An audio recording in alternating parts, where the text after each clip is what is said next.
Bonsoir et bienvenue ici même à Bassin Labo dans cette émission politique 10 minutes pour convaincre. Et bien ça c'est sûr, Canal Austral, on a le plaisir d'avoir avec nous aujourd'hui monsieur Jean-Yves Payette. Ça va bien monsieur Payette? Ben oui, ça pourrait aller mieux. Ça pourrait aller mieux, mais ça va. C'est quand même assez bien. En tant que militant, ça va. Ça va, 5e circonscription. Et vous êtes investi de la lutte ouvrière. Vous m'avez dit tout à l'heure en aparté que vous êtes fidèle, de toute façon. Bah, écoute, maman a eu la chance d'avoir une famille qui ne l'a pas choisie, mais que l'était la permis à moi d'avoir une éducation correcte, des maman et papa aimants, donc elle était une famille nombreuse, mais elle n'a pas eu de soucis. Et elle a eu la chance aussi, quand elle était jeune, de choisir ma famille politique.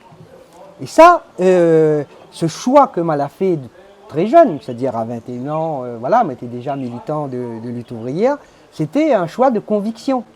Et comme il voit des personnalités comme Arlette Laguillet, qui l'a jamais trahi, etc., et qu'elle a toujours défendu la cause des travailleurs, qu'elle a toujours combattu l'injustice, toujours combattu cette société capitaliste où voilà, ceux qui décident de tout, qui décident de notre sort, etc., ils dirigent, ils coupent, ils hachent et ils commandent les gouvernements, les élus et tout. Moi, je pense qu'avoir choisi ce camp, c'est une fierté. Mais est-ce que c'est pas là un non-sens dans la mesure qu'on sait que dans ces élections législatives, on va avoir des blocs, on appelle ça des blocs, trois blocs. La lutte ouvrière ne fait pas partie de ces blocs-là. Ah bah, écoute, est-ce que vous n'êtes pas parti avec un handicap quand même ne peut pas trahir la population.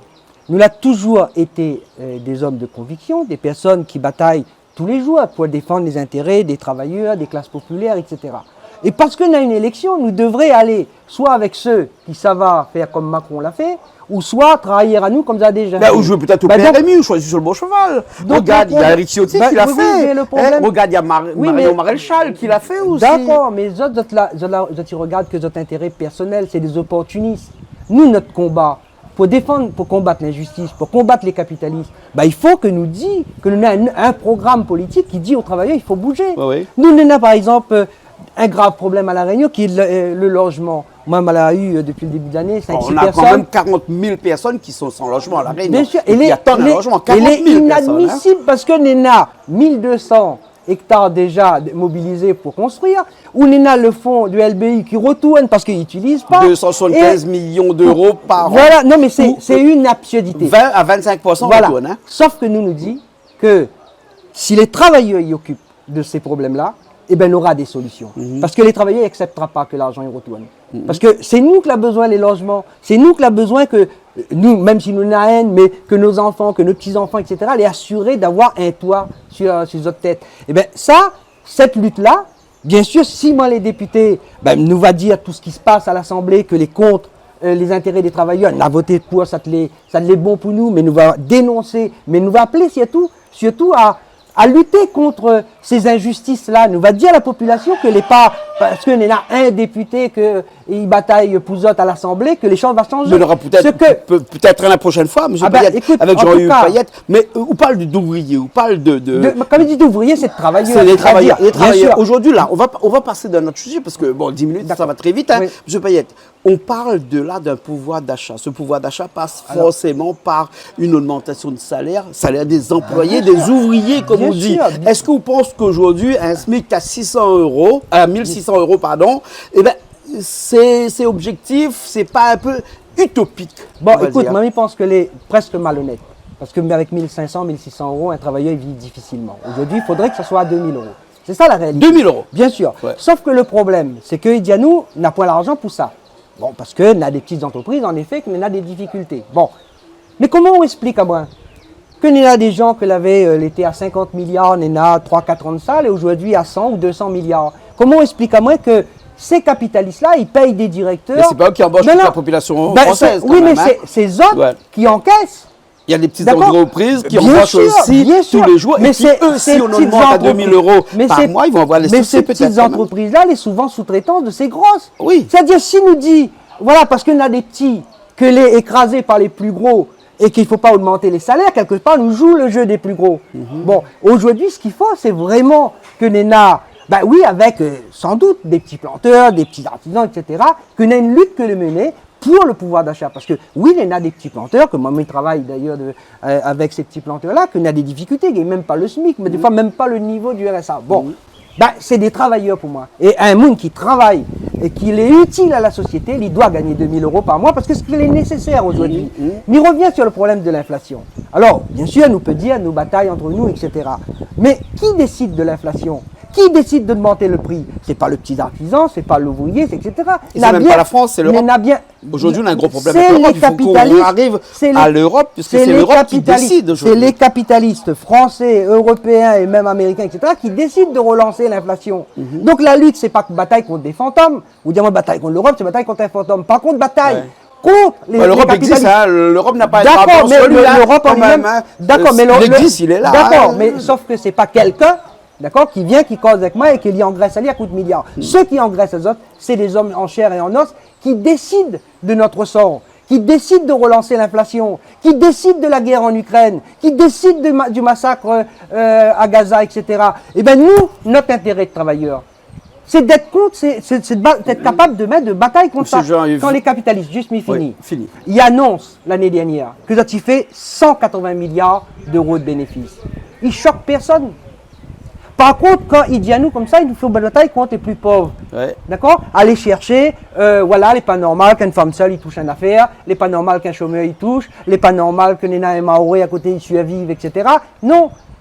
Moi, je pense que aujourd'hui, les travailleurs les plus pauvres, ils ne doivent pas batailler entre eux autres. Parce que si nous bataillons entre nous, nous n'avons point d'avenir. Et ce que propose le Front National, nous dit qu'il faut batailler contre ces capitalistes-là, qui amène à nous vers la ruine. Le Rassemblement National n'existe plus, le Front National. Le Rassemblement National, les ancêtres, etc. Voilà. C'est moi, je choisi. Moi, je choisi. Ma famille. Il y a ici le Front Populaire aujourd'hui. Je choisis ma famille politique que la bataille depuis 1848.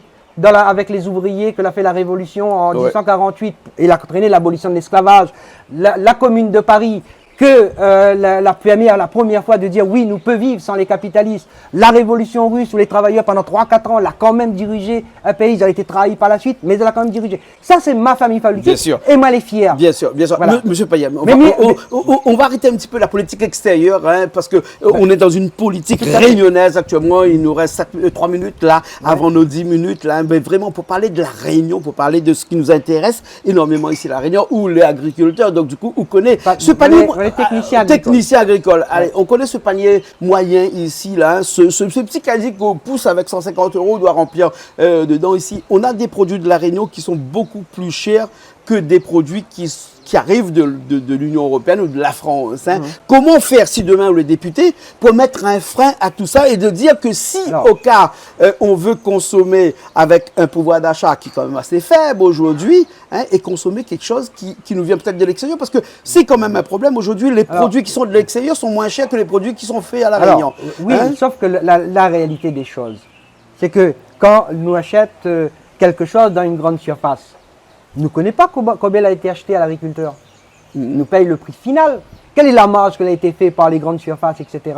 Nous ne connaissons pas. Et c'est ça, nous, à l'Utrouvé, nous dit qu'il faut un contrôle des travailleurs là-dessus. Il n'y a que les travailleurs que nous avons les moyens, qui travaillent dans les grandes surfaces, etc. Les capables d'informer la population. Du producteur au consommateur. Voilà. Donc, non, mais c'est même s'il a les vendus dans les grandes surfaces, etc. Mais il faut que nous connaissions combien de bénéfices les fait par les IOT, etc. Parce que mais ça, on peut le connaître parce qu'il y a une loi qui a été votée pour ça, et que la loi de la transparence a été votée pour ça. D'accord, mais personne n'y connaît pas quand même. Voilà, parce que faudrait un député pour aller chercher tout ça. Alors, il faudra que la population s'en mêle. Il faut que les travailleurs y arrêtent de... Voilà, que tous ces classes populaires qui souffrent en ce moment, ils arrêtent d'être désespérés.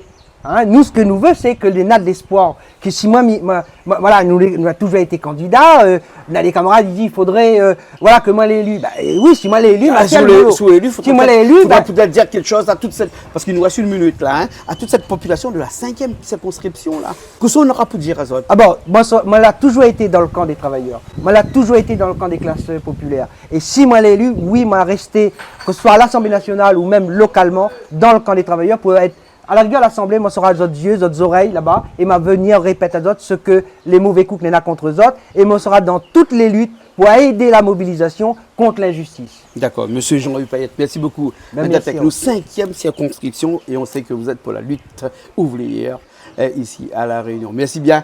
Il nous reste 10 secondes, mais dans 10 secondes, là, est-ce qu'il faut vraiment leur dire qu'il faut aller voter toutes ces personnes de la 5e circonscription et bien toutes les personnes de la Réunion? Je pense que toutes les personnes à la Réunion, tous les travailleurs, les classes populaires doivent voter pour leur camp, c'est-à-dire les candidats du camp des travailleurs, les candidats de lutte ouvrière. Merci beaucoup. C'est moi. Jean-Hugues Payette. Merci. Merci beaucoup.